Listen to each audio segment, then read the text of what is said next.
everyone, welcome back to my channel BioPost. So today we are going to discuss about rocket immunoelectrophoresis. तो जैसे अब तक हमने देखा कि इम्यूनोइलेक्ट्रोफोरेसिस मतलब क्या, इसके बाद हमने देखा टाइप्स। इसमें हमने क्लासिकल इम्यूनोइलेक्ट्रोफोरेसिस और क्रॉस इम्यूनोइलेक्ट्रोफोरेसिस ये दोनों टाइप्स हमने अच्छे से डिस्कस कर लिए हैं। अगर आपने वो दोनों वीडियो नहीं देखे हो तो मैं डिस्क्रिप्शन बॉक्स में उन दोनों वीडियो की लिंक दे दूँगी।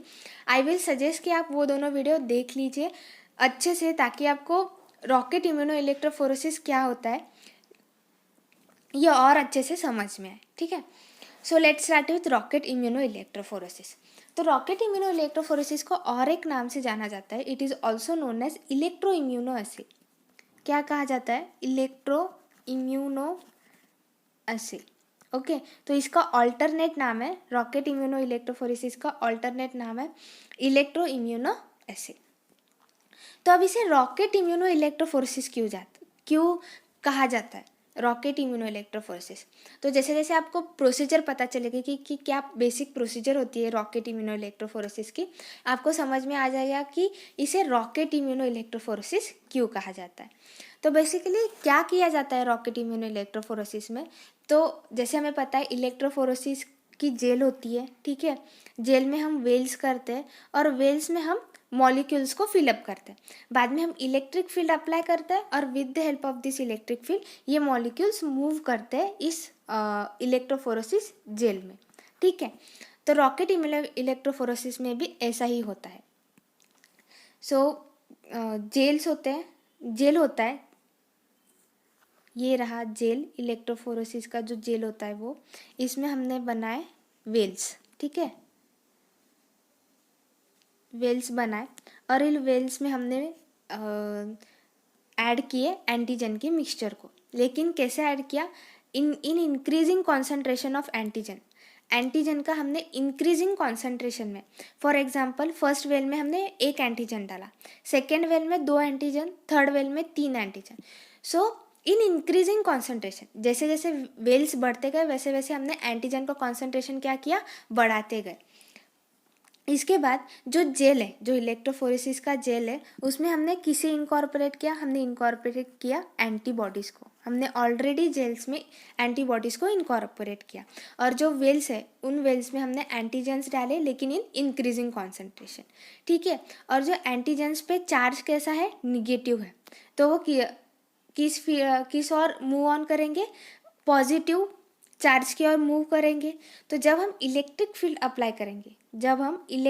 अप्लाई करेंगे तो वो कहाँ से मूव करेंगे? Positive charge negative charge to positive charge. क्यों? क्योंकि उन पे निगेटिव चार्ज है एंटीजन पे, तो वो किसके तरफ अट्रैक्ट करेंगे? पॉजिटिव चार्ज की ओर। ठीक है, तो जब हम इलेक्ट्रिक फील्ड अप्लाई करेंगे तब जो वेल्स में जो एंटीजन प्रेजेंट है वो जेल्स पे मूव करेंगे।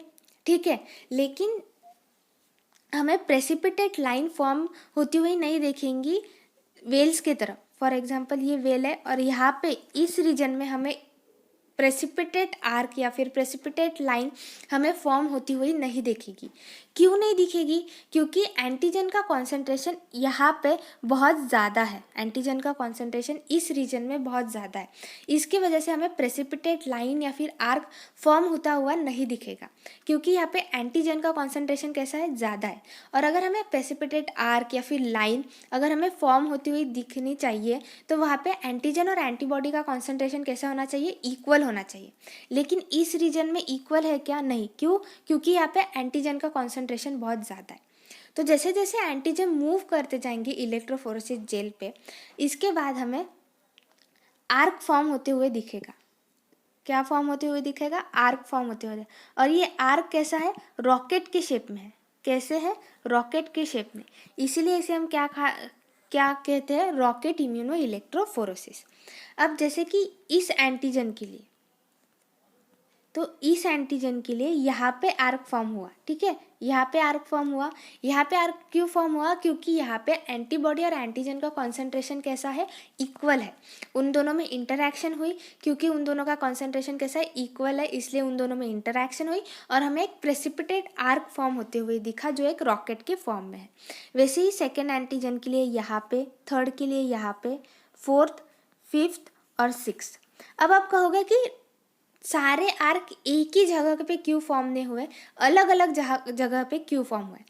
तो बेसिकली अगर एंटीजन का कॉन्सेंट्रेशन कम रहेगा, अगर वेल में एंटीजन का कॉन्सेंट्रेशन कम रहेगा तो जो प्रेसिपिटेट आर्क है वो एंटीजन वेल के पास फॉर्म होगा। अगर एंटीजन का कॉन्सेंट्रेशन बहुत ज़्यादा है तो वो प्रेसिपिटेट आर्क एंटीजन के वेल से थोड़ा दूर फॉर्म होगा। तो जैसे जैसे मैंने आपको बताया था कि हमने जब एंटीजन्स फिलअप किए वेल में तो कैसे फिलअप किए, in increasing concentration of the antigen. तो अगर फर्स्ट वेल में एंटीजन का कॉन्सेंट्रेशन कैसा है, कम है, तो आर्क का फॉर्म हुआ एंटीजन वेल के पास। वैसे ही लास्ट वेल में एंटीजन का कॉन्सेंट्रेशन कैसा है, बहुत ज़्यादा है, तो आर्क का फॉर्म हुआ एंटीजन वेल के बहुत दूर। So that is all about rocket immuno electrophoresis. क्या किया जाता है, इंक्रीजिंग कॉन्सेंट्रेशन में हम एंटीजन्स को फिलअप करते हैं वेल में और एंटीबॉडीज़ को हम इनकॉर्पोरेट कर देते हैं जेल्स में, इलेक्ट्रिक फील्ड अप्लाई कर देते हैं और बाद में हमें प्रेसिपिटेट आर्क रॉकेट के फॉर्म में हमें दिखाई देते हैं। So that is all about rocket immuno electrophoresis.